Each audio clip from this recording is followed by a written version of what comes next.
ক্রমেই যেন Iran, Israel ও যুক্তরাষ্ট্রের মধ্যে চলমান যুদ্ধে জড়িয়ে পড়ছে বাংলাদেশ।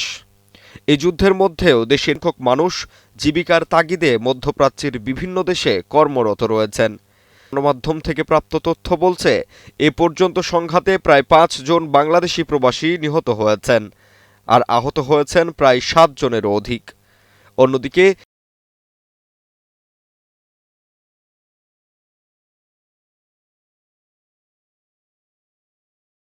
১৮৬ জন বাংলাদেশিকে দেশে ফিরিয়ে আনা হয়েছে। সংখ্যাটি মহাসমুদ্রে এক ফোঁটা পানি পড়ার মতো। দেশগুলোতে এখনও বিপুল পরিমাণ বাংলাদেশির অবস্থান রয়েছে।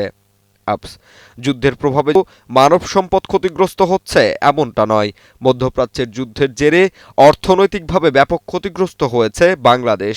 দেশের বাজারে প্রায়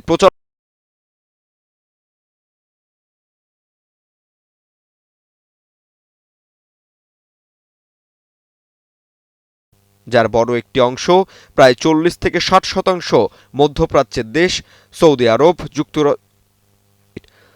আরব, সংযুক্ত আরব আমিরাত, ওমান, কাতার থেকে আসে। মধ্যপ্রাচ্য অপরিশোধিত তেল ও ডিজেল আমদানি করে থাকে। অঞ্চলগুলোতে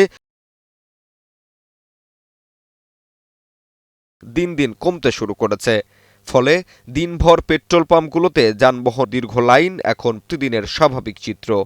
অন্যদিকে পরিবহন সংকটের প্রভাবে আমদানি রপ্তানি বাণিজ্যে ব্যবসায়ীরা বড় ধাক্কার মুখোমুখি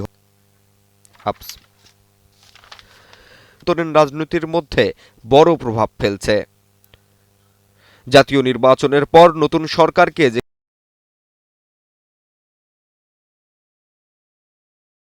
রাজনীতিকে নতুন মোড়কে সাজানোর কথা, সেখানে যুদ্ধের ফলে মাটাল অর্থনৈতিক পরিস্থিতি মোকাবেলা করতেই ব্যস্ত সময় পার করতে হতো সরকারকে। এছাড়াও বহির্বিশ্বের বিভিন্ন দেশের চাপ, যেমন হরমুজ দিয়ে যখন জাহাজ পরিবহন বন্ধ ছিল, ঠিক তখনই রাশিয়াকে তেল সরবরাহের জন্য আমন্ত্রণ জানিয়েছিল।